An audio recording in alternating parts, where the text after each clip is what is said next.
السؤال الخامس: عندما عدتم إلى اليمن كيف كانت أوضاع اليمن الدعوية، وهل ترون فرقا بين الماضي والحاضر؟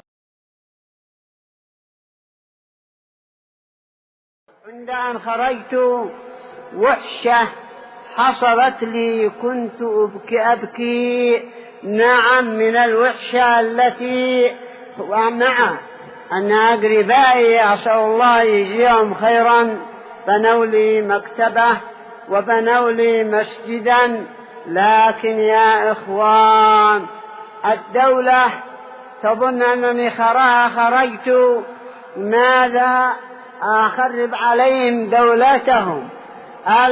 القبائل قالوا جاء بدين جديد، الشيخ يخاف أنني آخذ عليه المشيخة، وقلت لهم يا جماعة لا تخافوا على مشيختكم، ما هي نبوة ولا الله آخذ مشيختكم لكم.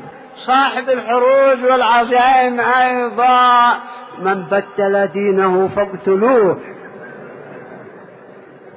يقول هكذا يستريح منا، من بدل دينه فاقتلوه، والله المستعان. وها هنا في دماج قالوا يا مقبل صلاتك باطلة. ليش؟ وصلاة الذين هم على يمينك أنا أصف وما في أحد يحب أن يأتي على يميني لألا يكون صلاته باطلة، يأتون على اليسار. ليش؟ قالوا لأنك تتنحنح في الصلاة. قلت ما هو الدليل على بطلانها؟ قالوا قد قال سيدي حسن. قلت ما هو الدليل على بطلانها؟ قالوا قد قال سيدي حسن. ذهبت إلى سيدهم حسن أعرفه، قلت له الذي يتنحنح في صلاته ما هو الدليل على بطلان صلاته؟ قال هو مكون من حرفين، ألف وهمزة مكون من حرفين. قلت أنا أسألك الدليل، ما هو الدليل؟ قال إنكم جهلة. ومشيت بحمد الله.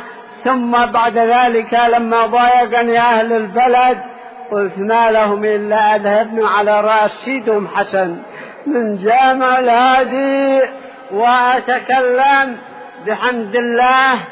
جاءني ورقة من وزير مدير الأوقاف أنك ممنوع أن تتكلم ستحدث فتنة. سكت.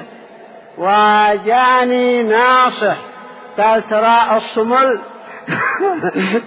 تحت الفراش، ترى الصمل تحت الفراش، انتبه لا تتكلم سيقومون يضربونك. سكت. وبعد الصلاة الحمد لله رب العالمين ما زدت على هذا، وإذا هم علي كالسيل بين متفرج وبين مضارب.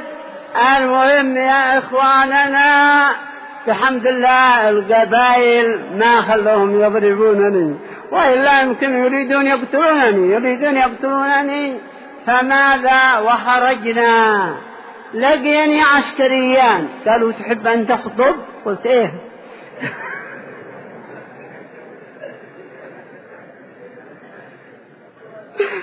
الله المستعان. توكلنا على الله. وبعد هذا مشينا وأنا موطن نفسي أنا أصبر ولو ضربت. قلت ضربي يعتبر نصرا للسنة، ولكن ماذا؟ واحد وهو كثير، بس خلى العسكر بقوا في أسفل المنبر وقريب مني لا يطلع أحد، وإلا سيطلعوا ناس. وواحد كان يبغي يطلع من مقابلي ويسبني ويسكت، وأنا أنشط حاجة عصا الميكروفون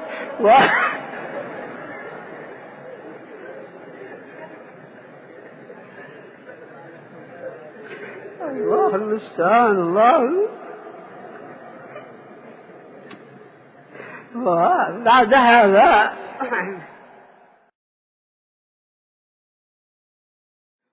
ونحن نراجعه وهو يقول اسكت يا مقبل اسكت ما يتركني أتكلم.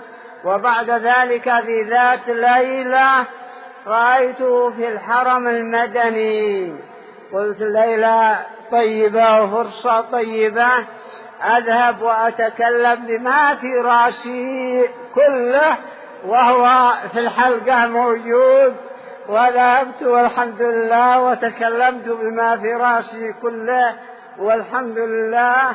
وبقي وهو جالس وساكت ويعض الأوقات ينظر إلي هكذا. والله المستعان والحمد لله. نعم تفضل بارك الله فيك. أدرس في المصطلح وأدرس في ماذا بارك الله فيكم في أيضا التحفة. بس الذي يضحكني أن بعض العسكر أتى ويستمعون والكلام ما في شيء، لكن قالوا ليش تجلس هكذا وما معك ثياب طيبة؟